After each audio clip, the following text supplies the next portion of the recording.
Good morning, and welcome to the Blue Bee Studio. It is Monday, March 16th. Yeah, because yesterday was Beware the Ides of March. And the Ides of March brought snow to our region. So probably not tuning in right now because this is a new time for me to be on, but I thought I would jump on and try to do this consistently. We'll see how it goes with my Monday schedule. But I wanted to come on since I do post of Monday maintenance. I thought, why not show you, right? So, Monday maintenance today, we are going to talk about irons. That one's hot. Did not burn myself. I knew something was going to happen. Anyway, we're going to talk about irons. Don't pick up a hot iron. Public service announcement. I did it so you know they're hot. It's a joke. It's a joke. See, if Sir said it, or sorry, Mr. B said it, you guys would be laughing hysterically because he's the funny one. Anyway, don't pick up a hot iron. But today we're going to talk about how to maintain and clean our irons. Now, am I a subject matter expert? Expert is hard when it comes to this, in my opinion, because a lot of us learned how to do these things by generations of teaching. So this is a way, I'm going to show you 3 methods that I learned from my family. From my mom and from my grandmas. So this is kind of a passed down trick that, besides picking up a hot iron, a passed down trick that works for me. You find what works for you. And I just want to kind of show you a Blue Bee method. So number 1, make sure your iron is unplugged. For this one, unplugged iron, because what we're going to do is we're going to take vinegar and water. We're going to take our sack, which I love paper sacks. They are so handy. So when you go to the grocery store, ask for paper sacks because it really does help you in your creative space.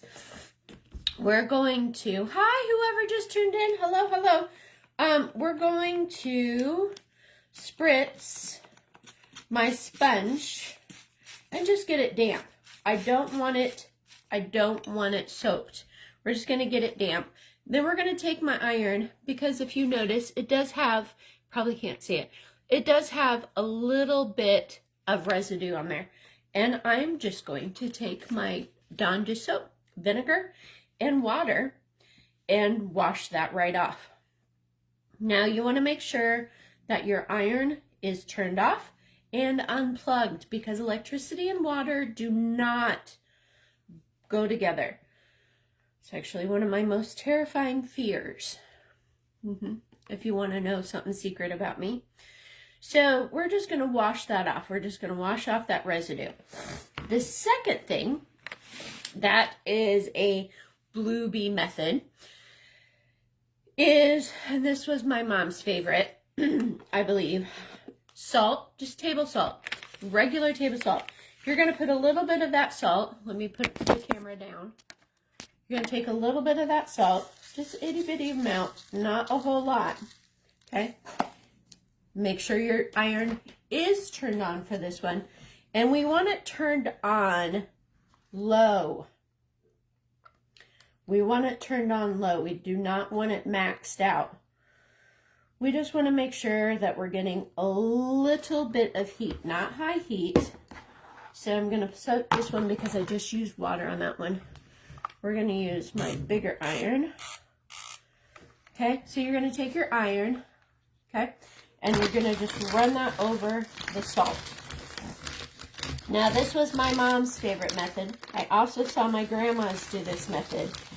And this helps break up that residue because you have the friction of the salt and you're doing this on a brown paper and it just helps pull all of that glue from when we're doing applique, the heat and press, when we're doing those collage quilts, when we're doing all that starching of our fabric and ironing over it. This just helps pull that gunk off. Okay, so we're just gonna iron over salt. That's it. Beautiful, right? Absolutely beautiful. So I need to dump my salt, so give me one quick second.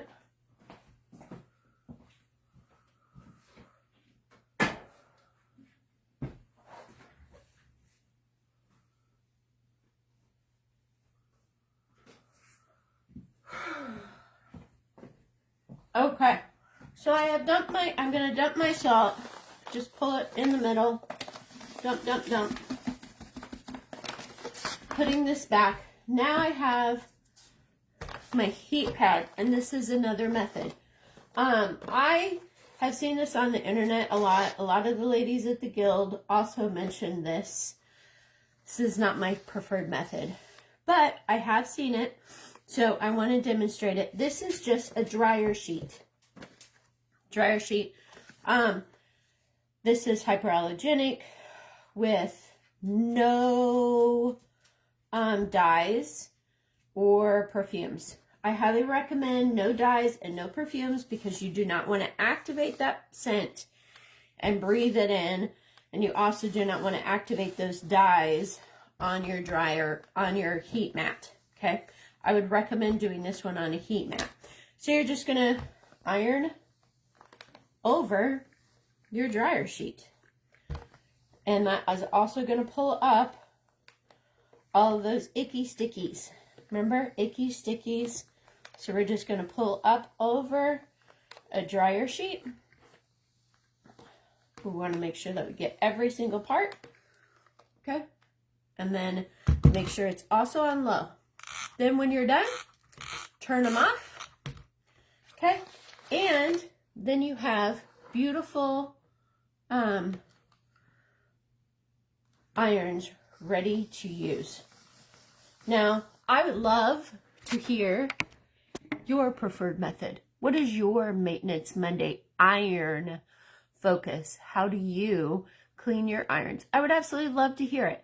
So in the video, comment how you clean your irons and how you maintain them. Also, if you love this t-shirt, you can find them at Plain Jane's & Co.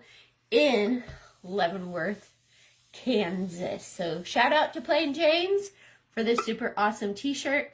But yep, so that is our Maintenance Monday. I hope I hear back how you maintain your irons. Until then, as always, stay creative, and we'll talk to you next time. Okay, bye.